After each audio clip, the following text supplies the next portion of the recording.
years.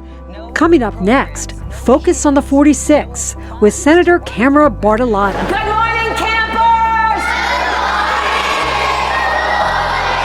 We have special guests in the house today, but one I'd like to introduce is Miss Senator Camera. Say good morning to Miss Senator Camera. Senator Bartolotta visits LeMoyne Community Center in Washington, where lives are being transformed on a daily basis. Stay tuned.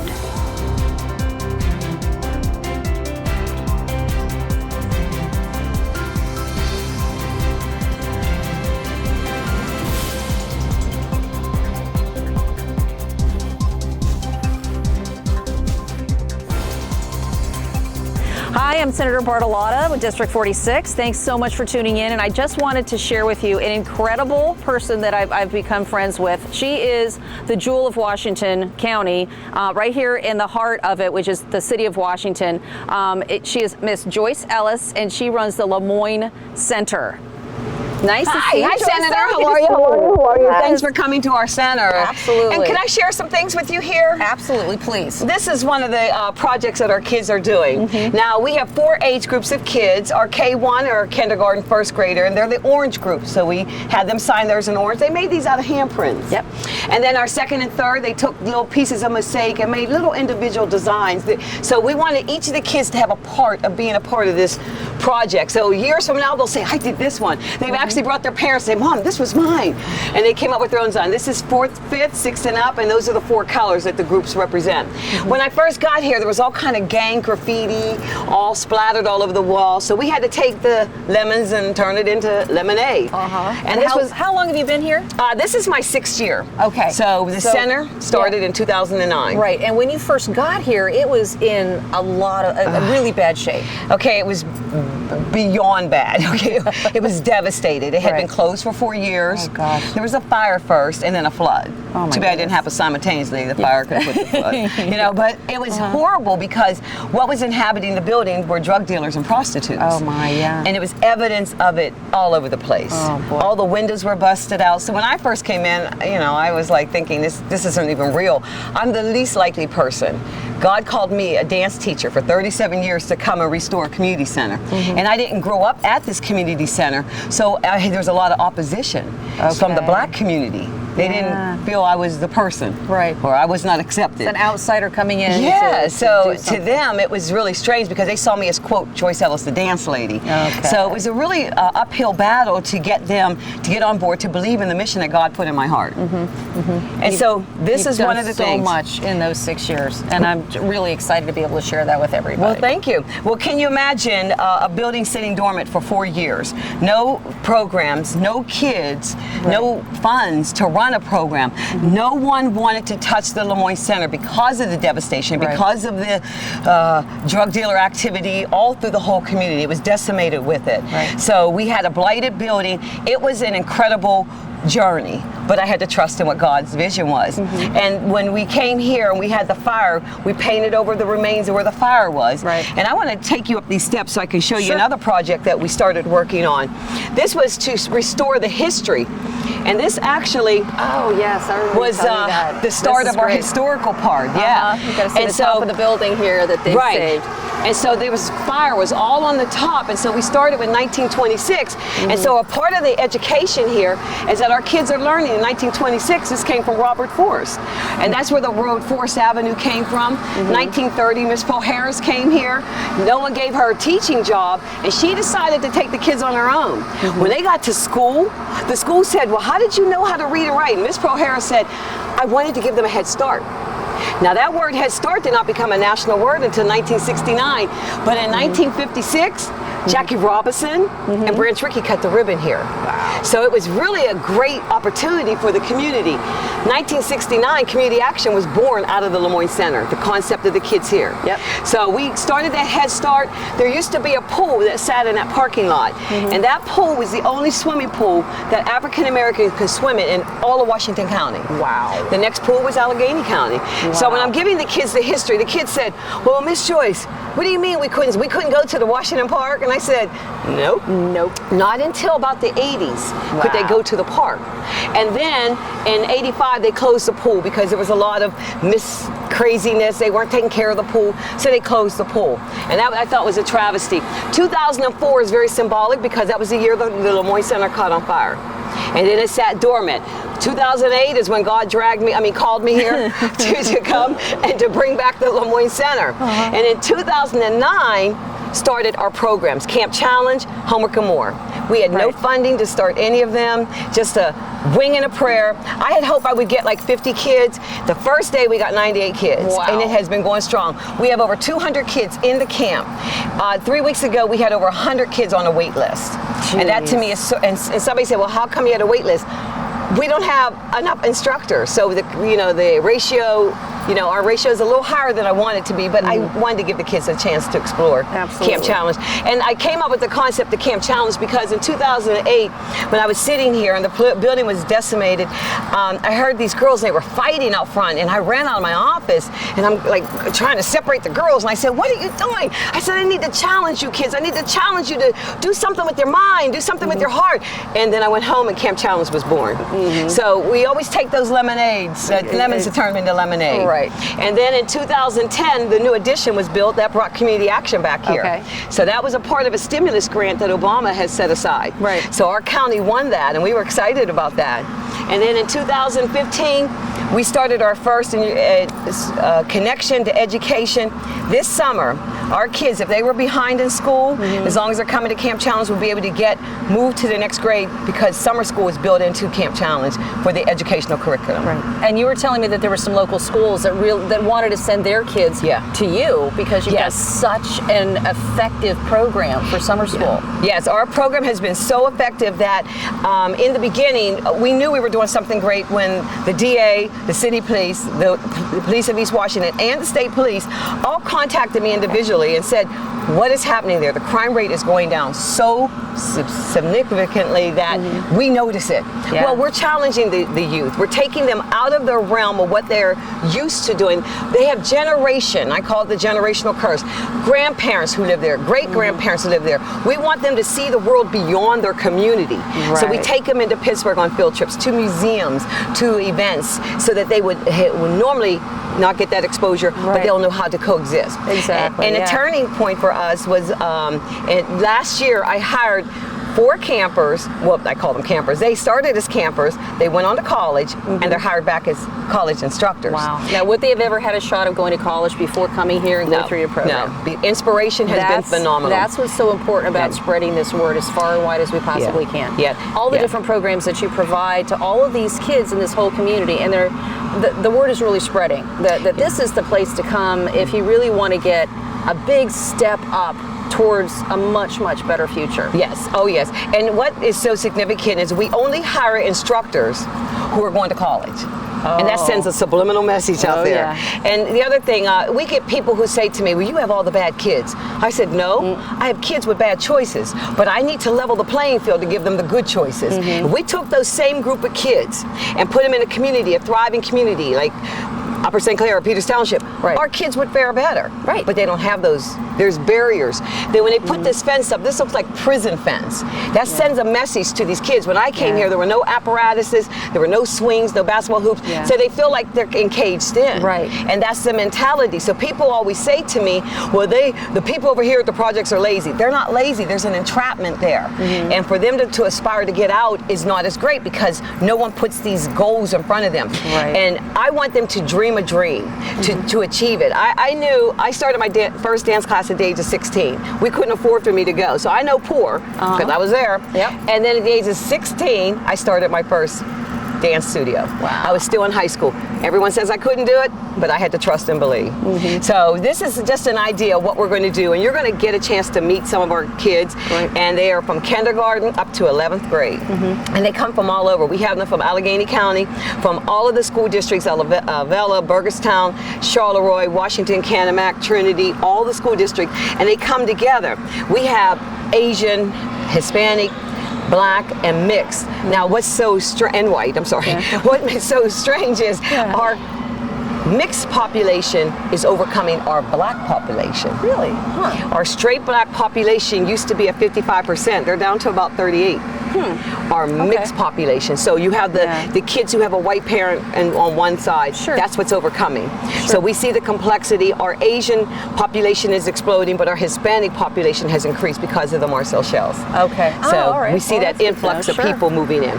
And so it's important that we learn about those different cultures. So we have a Spanish class, we offer piano, we offer a lot of programs that could bring the kids into a good balance. Domestic violence, people don't think of offering that to youth, but those programs, domestic violence, drug and alcohol, could not reach the kids unless they came to our camp.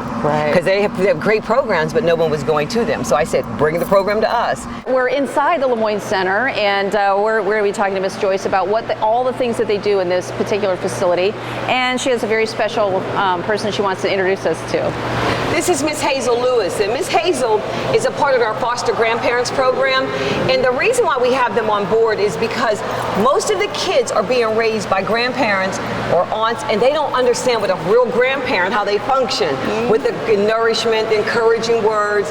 And so I thought it was important to partner with the foster grandparents, and this is one of our foster grandparents.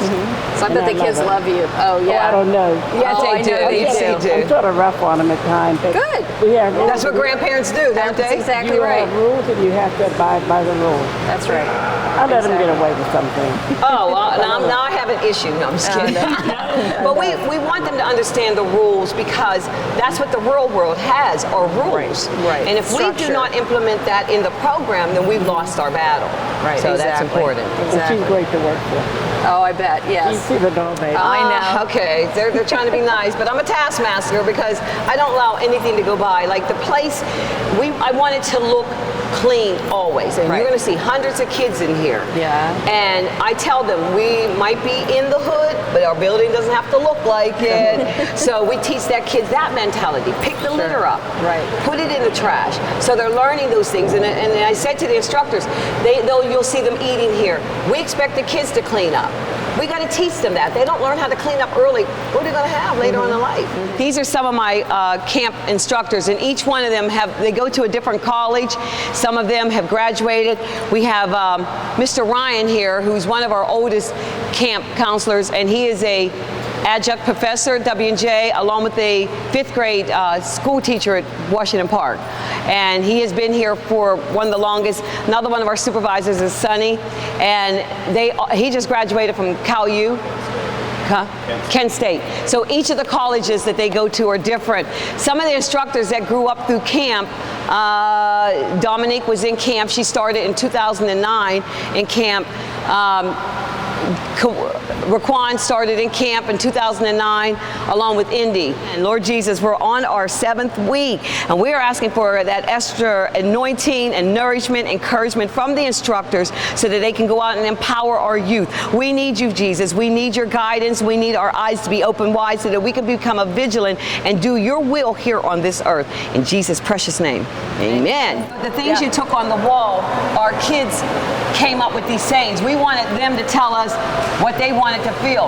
So if they slip up a little bit, I'll tell them, believe in yourself, be respectful, stop the violence.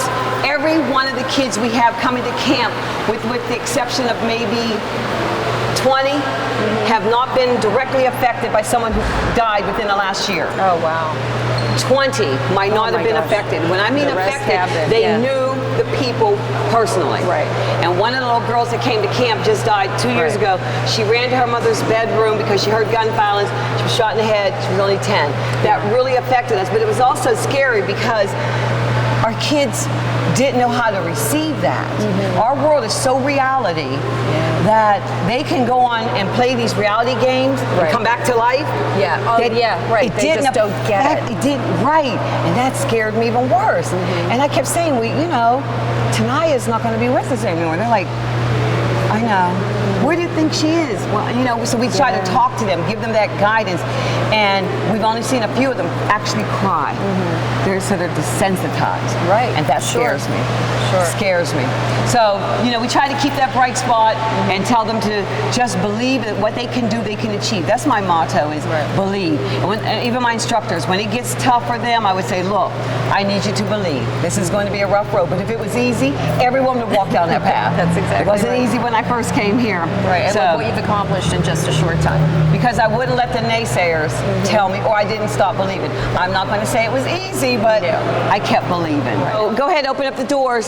So all these kids are coming from all these different school districts. All different school districts. Some of the kids, we have 2 bands that are bringing kids in. We have local kids that have walked. We have parents bringing kids in. This is Coco. We have a program that's affectionately named after my dog Coco. It's called, his name is Coco, so it's Coco Bucks. So the kids get to earn Coco Bucks. And then one day they said to me, well, Miss Joyce, what do we do with the Coco Bucks? I said, and I said, we'll create a Coco store. That's how the Coco gift store came about. And it has just grown so that we do it 2 times a year, once in the summer, and we give all the kids backpacks, back to school, things are donated to us. Then in the fall, it's Christmas time. We get all kind of gifts. So we open it up to the community. We had 1,000 people come through the Coco gift store last year. Wow. That was how, because they stopped the angel tree. So the Coco Bucks, Coco gift store, we didn't qualify, and if you needed it, you could have it. And you would ask how we get funding. And I just try to get as creative as possible with the funding. Once I ask people to just come and see our program, because your eyes will not be able to lie when you see the kids. And most people write funding to get the kids. We write funding because of the kids. So we don't have to go finding the kids. We can fulfill they just found you. Yes, every age group, demographic.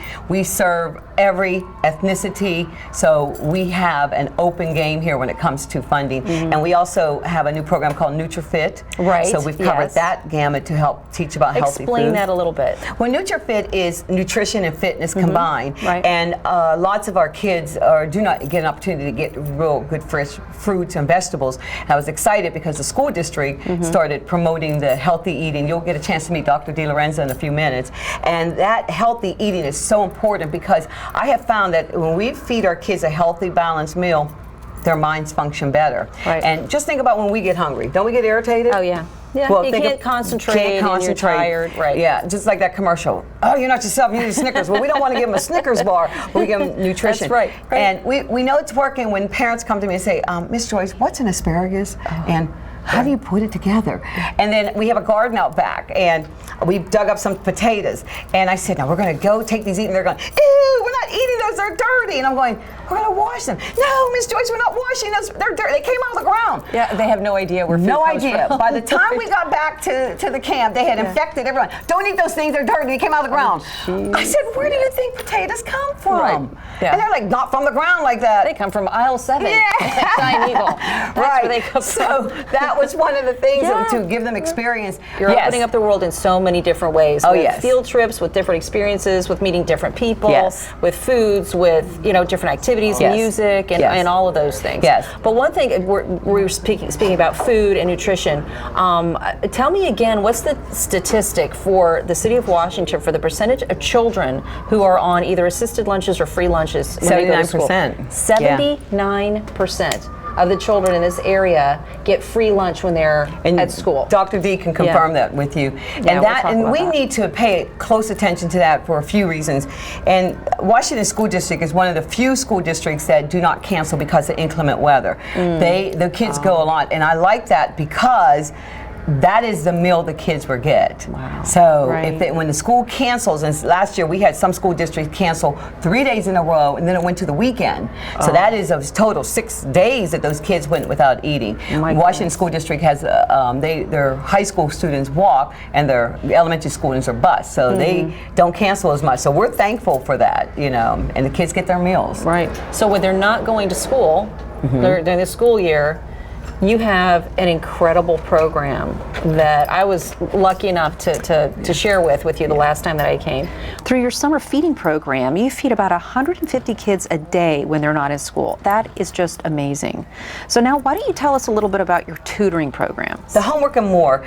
We came up with that concept of we wanted them to learn to get their homework done, but the and more part was to inject supportive educational works like extra curriculum that they can do to enhance their education. Like if they don't have homework, The first hour, if they don't have homework, we give them a stimulant that will help them prepare them for the PSSA or the Keystone testing. And we just happen chance on that. And the school district saw our results and our effort in that, and they've sent a teacher to us. And the school district is paying that teacher to come to the LeMoyne Center, and that was a game changer because that teacher will email other teachers and say, Bobby says he doesn't have homework, Susie says he doesn't. Like, oh no, they got a test, and so we key in on that. And just to give you a little stats on that, in 2011, we had about 60 kids in the program.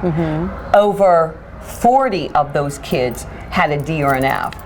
2014, last year, we only had about 8. Wow. So working with the school district, yes, and partnering and stimulating and getting everybody connected has been a game changer. So we appreciate the school district for seeing that, our results, and coming on board with us. That's amazing. Yes. That's amazing. So we're going to meet Dr. DiLorenzo, if you'd like to speak. Oh, fantastic. Okay, yes, good. Please.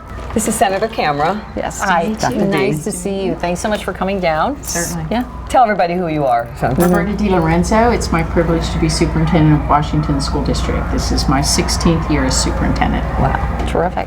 And when I came on board to do the after-school program, Dr. D said, well, Joyce, I'm excited you're here, but very few last.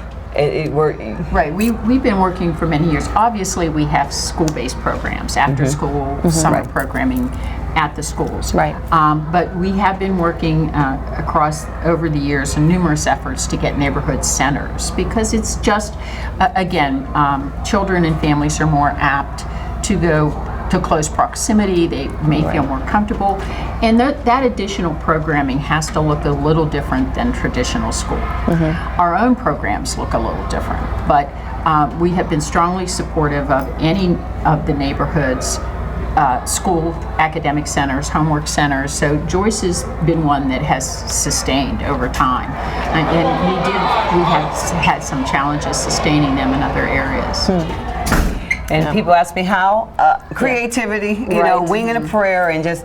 Kids like to be here. Yeah. Yes. So we appreciate Dr. D. And she said to me, any help you need, you know, any support we could give you, and the teachers have given us some support, enrichment, so that we can work on the different enrichment programs. Right. Oh, hi, Mr. Mills. We're videotaping. Hi, This how is are Mr. you? Mills, our piano teacher. Oh, He yeah, and his that's wife right. That's were- another thing that you guys do. Hi. Yeah, part of Pleasure the to meet piano you. program. Very nice to meet you. Yes, yes. Yeah. And see, that's something else that a lot of these children would never have, you know, access to is learning to piano. play an instrument and read music. Right. And that's something they can carry with them for the rest of their lives. And they not only teach piano, but they don't just teach a song, they teach them how to read the music. And we have seen a difference in some of our kids with the slight autism, how they have just gravitated towards that and have exploded. When he gave me a couple names, I'm going, what, that child? And I said, okay, that's good. So we've seen a difference. We've seen a difference in their behavior because that was something, it just clicked, something clicked there. So that makes a big difference. Right. You want to talk about the summer school component? Yes, this is a great partnership. Again, we typically always run summer school at the sites, at the school sites, but this year we are partnering with Joyce in that these children will come to the school centers to get the academic piece and then work in concert, you know, to come back to the LeMoyne and or leave on their field trips, and so that we have a very strong collaboration. Yeah. So for the first 2 hours, there'll be a bus coming out there. They'll get on the bus. They'll go out there and do the educational academy, because a few years ago I decided to take the 7 hours that we have the youth and utilize that. So at least 2 of the time frame, including eating, is educational. Right. So it made sense because their program fits into that. It does, and we have, you know, the computers and the equipment and the teachers and all of that. Not that we wouldn't put them here, but we just increased our attendance numbers. We have other students participating as well, and so again, it's a very productive, effective collaboration. We're going to ask some questions of our wonderful campers here, and I want to know, what is your power word? Bewildered. What's it mean? It means confused or puzzled. Okay, who can use it in a sentence? I was bewildered about how the kids were talking when they weren't supposed to. Very good. Flutter. Flutter? What's it mean? Flap quickly. Who can use it in a sentence? Flutter. Another one? You have another one? Flutter. A butterfly fluttered its wings. Very good. What's another power word? What is it? Crutched. What? Crutched. Crutch. Can you use it in a sentence, or tell me what it means first?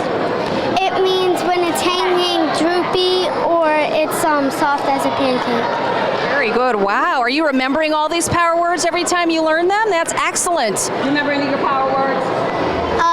It was clutch and Clutch. Give me what clutch means. clutch means is to hold something, to grab something tightly. Very good. Very, very good. That's great. I had a terrific tour here today, and it was spectacular. I've been here a couple of times, but all of you weren't here the last time. So I am so excited to meet you guys and to say hello and to tell you that you guys are your campers, your instructors. Miss Joyce is doing a phenomenal job with all of you, and I really look forward to seeing you guys again and again and again. But Miss Joyce, thank you so very, very, very much for having me, for sharing all of this with me, for enlightening our viewers. And honestly, you have incredible programs, and I hope everybody can go to my website, go to the links for Dr. Joyce, for the LeMoyne Center. They have a Facebook page. All of that information and those links will be on my website. Thank you so much for joining us, and I certainly hope that you can open up your pocketbooks and contribute a little bit to the LeMoyne Center. So thank you so much. It was great to meet you as well. Thanks very much for joining us. Thank you.